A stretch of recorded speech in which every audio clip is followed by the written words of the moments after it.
حضرت خضر نے فرمایا موسیٰ علیہ السلام سے کہ اس شرط پہ لے کے جاؤں گا، آپ نے سوال نہیں پوچھنا، اعتراض نہیں کرنا۔ موسیٰ علیہ السلام نے کہا اللہ نے چاہا تو آپ مجھے صبر کرنے والا پائیں گے، اور یہ دونوں نکلے۔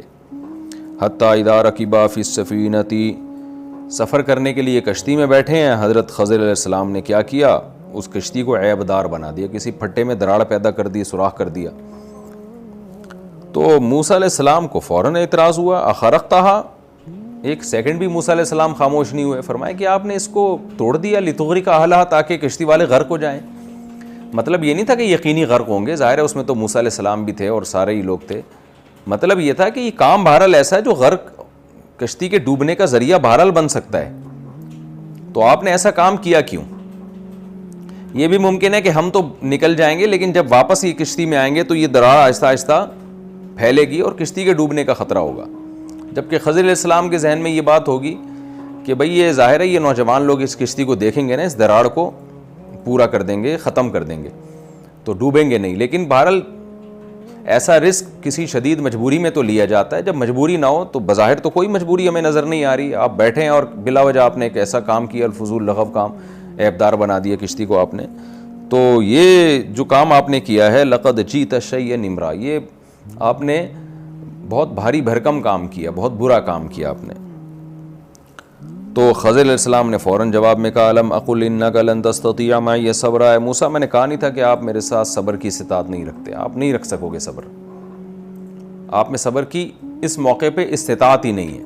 وہ استطاعت کا مطلب میں نے بار بار بتایا ہے کہ موسیٰ کلیم اللہ ہے نا، اللہ نے تو ان کو برائی کے خاتمے کے لیے دنیا میں بھیجا ہے، تو اللہ نے حضرت موسیٰ علیہ السلام کو بنایا ہی ایسا تھا کہ وہ نہ خاموش رہیں، تو وہ اچانک ان سے برائی دیکھ کے رہا نہیں گیا اور آپ نے کہہ دیا۔ لیکن جب خضر علیہ السلام نے یاد دلایا تو موسیٰ علیہ السلام کو ایک دم یاد آیا، بھائی یہ تو مجھ سے غلطی ہوئی ہے، پھر فوراً کہنے لگے لا تؤاخذنی بما نسیت، بھائی میں اگر کسی بات کو بھول جاؤں تو اس میں میری گرفت نہ کریں، بھولے سے بھی تو انسان غلطی کر بیٹھتا ہے، تو مجھے یاد ہی نہیں رہا تھا اپنا وعدہ، ولا ترہقنی من امری عسرا، اور میرے معاملے میں آپ اتنی تنگی کا مجھے مکلف نہ بنائیں، بھائی بھول چوک سے تو انسان سے غلطیاں ہوتی ہیں، آپ تو میری بھول پہ بھی مجھے تنبیہ کر رہے ہیں، ڈانٹ رہے ہیں مجھے، تنبیہ کر رہے ہیں، تو بھولے پہ تو نہیں ڈانٹا جاتا۔ تو دونوں میں بہرحال ایک گپ شپ ہو رہی ہے۔ اس کے بعد موسیٰ علیہ السلام خاموش ہو گئے اپنی غلطی کا اعتراف کر کے۔ پھر دونوں نکلے ہیں جی، حتیٰ اذا لقیا غلاما، کشتی سے اترے تو آگے ایک نوجوان لڑکا ملا، فقتلہ، حضرت خضر علیہ السلام نے اس کو قتل کر دیا۔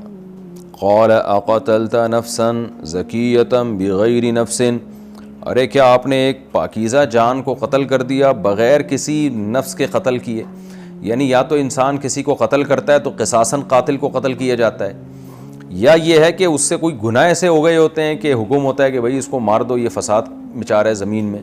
تو یہ تو نوجوان ہم پہلی دفعہ اس سے مل رہے ہیں، کوئی گناہ بھی اس کا ہمارے سامنے نہیں آیا، اچھا بڑا لڑکا تھا، آپ نے اس کو جان سے مار دیا، یہ کیا کیا آپ نے؟ لقد جئت شیئا نکرا، تحقیق حضرت، اچھا موسیٰ علیہ السلام کتنے کانفیڈنس کے ساتھ کہہ رہے ہیں، پہلے بھی کہا لقد جئت، لقد جئت کا مطلب یقیناً آپ یہ کر چکے ہیں مسٹیک، قد کا معنی بھی یقیناً لام تاکید کے لیے، جیتا بھی پاسٹ کا صیغہ ہے، یعنی یوں نہیں کہا کہ تفعلوا کذا، آپ برا کر رہے ہیں نا، لقد جئت آپ تو بہت برا کر چکے ہیں، اس میں تو دو رائے ہو ہی نہیں سکتی، اس کی کیا لاجک ہوگی بھائی، آپ نے ایک بندہ مار دیا یا آپ نے کشتی کو عیبدار بنا دیا، تو لقد جئت شیئا نکرا، تحقیق آپ کر چکے ہیں ایک بہت ہی برا کام، یعنی پورا جو ہے نا جزم کے ساتھ۔ حالانکہ دیکھیں موسیٰ علیہ السلام کو بھیجا بھی اللہ نے نا، تو اللہ تو موسیٰ علیہ السلام کو ایسے شخص کے پاس نہیں بھیجے گا جو برائی کا ارتکاب کریں، اور پھر موسیٰ علیہ السلام معاہدے بھی کر چکے ہیں، پھر ایک دفعہ حضرت موسیٰ سے خطا ہو بھی چکی ہے، اس کے بعد بھی موسیٰ علیہ السلام کہہ رہے ہیں کہ پورے کانفیڈنس کے ساتھ اور فوراً کہہ دیا کہ آپ نے یقیناً ایک بہت بڑی برائی کا ارتکاب کیا ہے۔ تو یہ تمام چیزیں اس کی علامت ہیں کہ کلیم اللہ تھے اور برائی دیکھ کے خاموش نہ رہ سکے۔ اب حضرت خضر علیہ السلام نے دوبارہ فرمایا قال الم اقل لک انک لن تستطیع معی صبرا، میں نے آپ سے کہا نہیں تھا کہ آپ میرے ساتھ صبر کی استطاعت رکھتے ہی نہیں ہیں۔ اب دیکھیں پہلی دفعہ جب خضر علیہ السلام نے تنبیہ کی نا تو اس کے الفاظ کیا تھے؟ قال الم اقل انک، اقل کے بعد لکا نہیں تھا، قال الم اقل انک لن تستطیع معی صبرا۔ جب دوبارہ خضر علیہ السلام نے فرمایا تو قال الم اقل لک، دونوں میں فرق یہ ہے بلاغت کا نقطہ اس میں یہ ہے کہ پہلی دفعہ خضر علیہ السلام نے آسانی سے تنبیہ کی اور صرف اتنا کہا کہ میں نے کہا تھا کہ آپ صبر نہیں کر سکتے.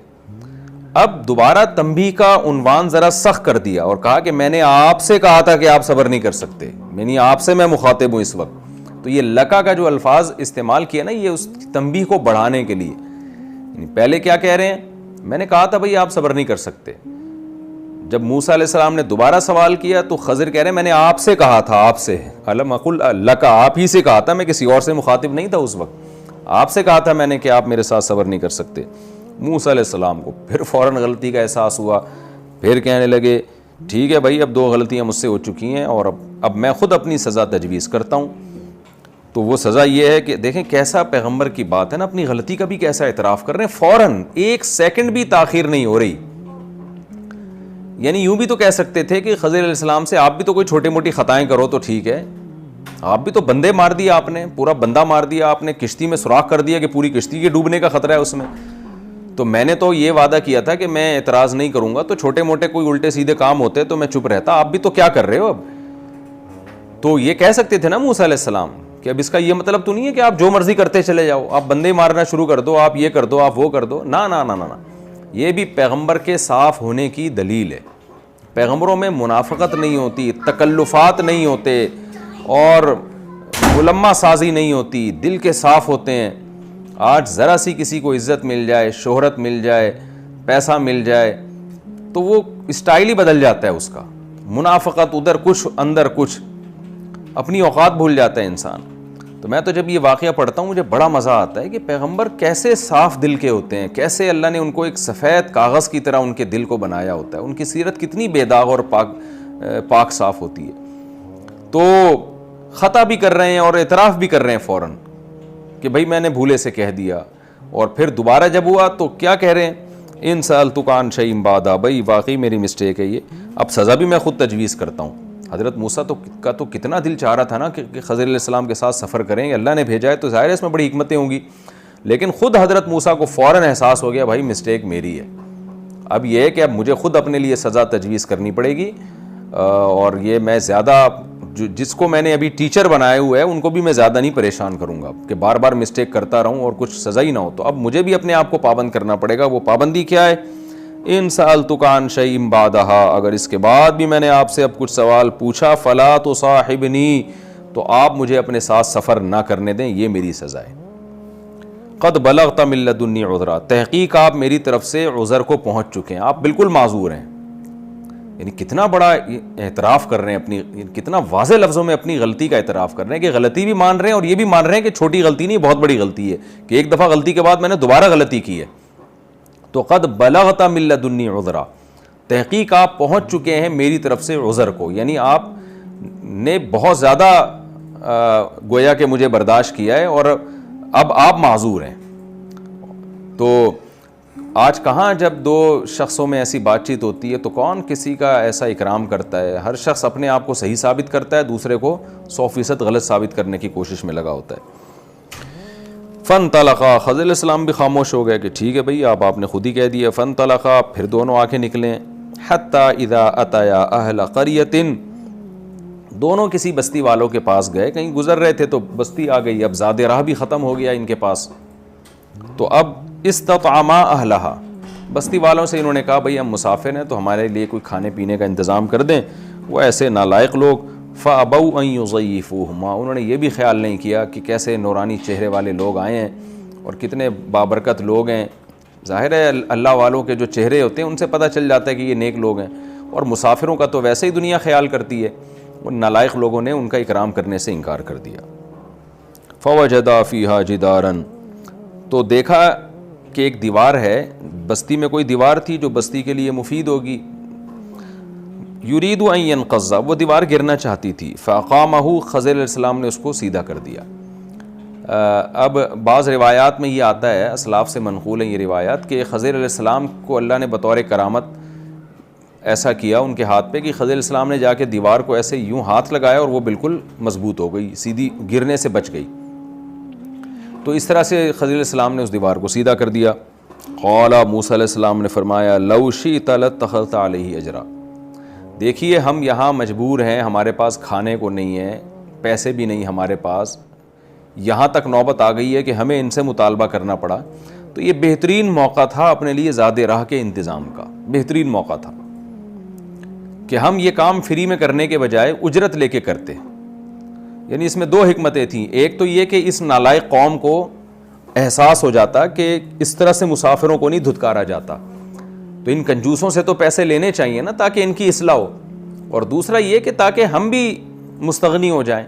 اس کی مثال ایسے ہے جیسے کوئی شخص بیچارہ بھوک سے مر رہا ہو اور اسے کوئی مزدوری کوئی کام دے دے کہ یہ کام کر لے اور وہ فری میں کرے, تو لوگ کیا کہیں گے, بھائی تو ابھی فری میں کرنے کے بجائے تو پیسے لے کے کر لیتا نا تاکہ تیری بھوک تو ختم ہوتی.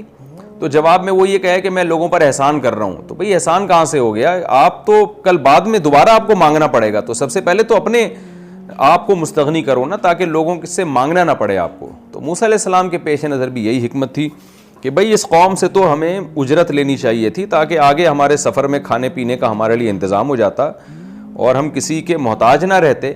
اور دوسری بات یہ کہ اس قوم کو بھی تنبیہ ہو جاتی. تو اس لیے لو شئت لاتخذت علیہ اجرا, آپ چاہتے تو ان سے اجرت لیتے اس بات پر. خضر علیہ السلام نے کیا فرمایا, ھذا فراق بینی و بینک, کہ موسیٰ اب یہ تیرا اور میرا فراق ہے, اب جدائی ہے. آپ نے خود کہا تھا کہ میں اعتراض نہیں کروں گا, تیسرا بھی آپ نے اعتراض کر لیا. لیکن اب یہ ہے کہ میں اتنا ظالم نہیں ہوں کہ آپ کو یہ حکمتیں نہ بتاؤں. اللہ نے آپ کو میرے پاس بھیجا ہے تو کچھ سیکھنے کے لیے بھیجا ہے, تو اب میں آپ کو بتاؤں گا کہ یہ سارے کام میں نے کیوں کیے اور اس کے پیچھے حکمت کیا تھی. سأنبئک, عن قریب میں آپ کو بتاتا ہوں, بتأویل ما لم تستطع علیہ صبرا, ان چیزوں کی تفسیر بتاؤں گا میں جس پر آپ نے صبر نہیں کیا. پھر آگے موسیٰ علیہ السلام کو وہ بتانے لگے کہ اما السفینۃ, یہ جو کشتی تھی, فکانت لمساکین, یہ چند غریبوں کی تھی, مسکینوں کی تھی, یعملون فی البحر, وہ کشتی لے کے سمندر میں عمل کرتے تھے, محنت کرتے تھے. ظاہر ہے وہ مسافروں کو یہاں سے وہاں, وہاں سے یہاں لے جانے کا کام یا مچھلی کے شکار کا کام کرتے ہوں گے. تو فأردت ان اعیبھا, میں نے ارادہ کیا اس کو میں عیبدار بنا دوں. وجہ اس کی ہے, وکان وراءہم, پیچھے ایک بادشاہ بیٹھا ہوا ہے, یاخذ, جو لے رہا ہے, کل سفینۃ غصبا, ہر کشتی کو غصب کر کے. ان بچوں کو نہیں پتا پیچھے بادشاہ کی نیتیں خراب ہوئی ہوئی ہیں, وہ کشتیوں پہ قبضہ کر رہا ہے, کیا حکمت ہوگی. تو میں نے اس کو عیبدار بنا دیا. ان بچوں کو یہ بات معلوم نہیں ہے کہ اس کے عیبدار بنانے میں کیا حکمت ہے. جب یہ بادشاہ وہاں کشتی دیکھے گا, اس کے لوگ آئیں گے تو وہ کشتی کو دیکھیں گے عیبدار ہے تو اس کو چھوڑ دیں گے. تو میں نے ان پر احسان کیا ہے, ان کی کشتی کو عیبدار ہونے سے بچایا ہے میں نے. تو چونکہ یہ مسکین لوگ ہیں اور سمندر میں بیچارے محنت مزدوری کر رہے ہیں, تو خدا کی طرف سے مجھے حکم تھا کہ میں ان پر احسان کروں. تو یہ اس میں حکمت تھی. وَأَمَّا الْغُلَامُ, اور وہ جو نوجوان جس کو میں نے قتل کر دیا, فَكَانَ أَبَوَاهُ مُؤْمِنَيْنِ, اس کے والدین مومن ہیں, نیک لوگ ہیں. فَخَشِينَا أَن يُرْهِقَهُمَا, ہمیں اس بات کا خوف تھا, یعنی یہ خوف کا معنی یقینی خوف, یہ وہ والا خوف نہیں ہے کہ امکان, کیونکہ امکان کی بیس پہ نہیں کسی کو قتل کیا جاتا.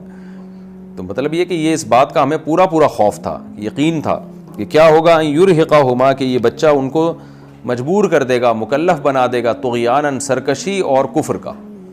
کیا مطلب کہ یہ بچہ تو کافر نکلے گا اور خدا کا باغی اور نافرمان ہوگا, تو اس کے والدین اس کے دباؤ میں آ کے یا بچے کی محبت میں آ کے خود بھی گمراہ ہو جائیں گے, سرکش بن جائیں گے. بعض دفعہ والدین اولاد کی محبت میں کفر کر بیٹھتے ہیں, جیسے بعض دفعہ والدین اولاد کی محبت میں دیندار بن جاتے ہیں, تو بعض دفعہ والدین اولاد کی محبت میں کافر بھی بن جاتے ہیں. میں نے دیکھا ہے بہت سے لبرل خاندانوں کو کہ وہ کسی کی تبلیغ سے متاثر نہیں ہوتے تھے, لیکن ان میں سے کسی کا بیٹا عالم بن گیا یا تبلیغ میں چلا گیا یا نیک بن گیا, تو بیٹے کی تبلیغ سے ان پر اثر ہوا اور وہ نیک بن گئے. کیونکہ انسان کو نا اپنی اولاد سے فطری محبت ہوتی ہے اور اپنے ریلیٹیو سے, تو جب خاندان ہی کے لوگ نیک ہونا شروع ہو جائیں تو اس کا بڑا اثر پڑتا ہے.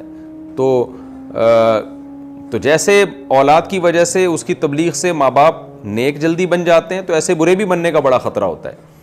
تو یہ لڑکا برا تھا, مجھے اس بات کا خطرہ تھا کہ جب یہ بڑا ہوگا تو یہ اس کے والدین اس کی محبت میں یا اس کے جبر دباؤ میں آ کے وہ بھی سرکش بن جائیں گے اور کفر کرنے لگیں گے, تو ان کی عاقبت بھی ہمیشہ کے لیے تباہ و برباد ہو جائے گی. تو لہذا ہم نے کیا ارادہ کیا, آگے آ رہا ہے کہ یہ سب کچھ میں اللہ کے حکم پہ کر رہا تھا, تو ہم نے یعنی میں نے اور اللہ نے اپنے ساتھ اللہ کو بھی شامل کر رہے ہیں کیونکہ اللہ کے حکم پر تھا نا یہ سب کچھ. فَأَرَدْنَا أَن يُبْدِلَهُمَا, ہم نے ارادہ کیا کہ ان والدین کو بدلے میں دے دے ربهما, ان کا رب, خیرا منہ, اس بچے سے بہتر, زکاتاً نیکی کے اعتبار سے, اور اقرب رحمہ, رشتہ داری جوڑنے کے اعتبار سے. یعنی اللہ اس کے بدلے میں ان کو ایسی اولاد دے گا جو اس سے جو نیک بھی ہوگی اور ماں باپ کے ساتھ بہت اچھا سلوک بھی کرے گی, آنکھوں کی ٹھنڈک بنے گی. تو یہ حکمت تھی میرے پیش نظر. وَأَمَّا الْجِدَارُ, اور جو دیوار پہ آپ نے اعتراض کیا, فَكَانَ لِغُلَامَيْنِ يَتِيمَيْنِ, تو وہ دو نوجوانوں کی تھی, دو لڑکوں کی تھی جو یتیم تھے. یتیم نابالغ بچے کو کہتے ہیں. فی المدینہ, شہر میں. وَكَانَ تَحْتَهُ كَنْزٌ لَهُمَا, ان یتیم بچوں کے ابا نے نا ان کا خزانہ اپنے بچوں کے لیے اس دیوار کے نیچے دفن کیا ہوا ہے. اب ظاہر ہے کسی کو باپ نے وصی بنا دیا ہوگا کسی بڑے آدمی کو کہ یہ میرے بچوں کا خزانہ ہے, بچے جب بڑے ہو جائیں تو پھر ان کو بتا دینا, وہ نکال لیں گے یہاں سے. پہلے نکالنے میں خطرہ کیا ہے کہ چھوٹے بچے ہیں, رشتہ دار کھا جائیں گے, لے کے لوگ قبضہ کر لیں گے. تو اس وصی کو بھی بتا دیا. اب ہو سکتا ہے جو متولی تھا, وصی تھا, وہ سفر پہ گیا ہوا اور دیوار گر رہی ہو, تو اس لیے دیوار گر کے خطرہ تھا کہ خزانہ ظاہر ہو جائے گا اور محلے والے سارا خزانہ لے کے کھا جائیں گے. تو خضر علیہ السلام کو اللہ نے حکم دیا. کیا حکم دیا؟ کہ اس دیوار کو سیدھا کر دیں تاکہ یہ مزید اپنی مدت پوری کرے, اور جب یہ بچے بڑے ہو جائیں تو ان کو جب ان کے وصی کی طرف سے, جو ابا نے جس کو نمائندہ بنایا تھا اس کی طرف سے ان کو اطلاع ملے, تو یہ بچے جا کے وہاں سے اپنا خزانہ نکال لیں. اس وقت یہ طاقتور ہوں گے, لڑنے کی طاقت ہوگی, پھر کوئی ان کی موجودگی میں اس خزانے کی طرف نہیں آئے گا. تو ان کا والد چونکہ نیک آدمی تھا, وکان ابوہما صالحا, ان کے والد نیک آدمی, والد نیک آدمی تھے. فاراد ربک, تیرے رب نے ارادہ کیا, ان یبلغا اشدہما, کہ یہ دونوں بچے اپنی بھرپور جوانی کو پہنچ جائیں. ویستخرجا کنزہما, اور نکال دیں اپنے خزانے کو. رحمتا من ربک, یہ سب تیرے رب کی رحمت سے ہوا ہے. وما فعلتہ عن امری, اور یہ کوئی کام میں نے اپنے حکم سے نہیں کیا, یہ سب خدا کے کہنے, اللہ کے کہنے سے کیا ہے. ذالک تاویل ما لم تستطع علیہ صبرا, یہ تفسیر تھی.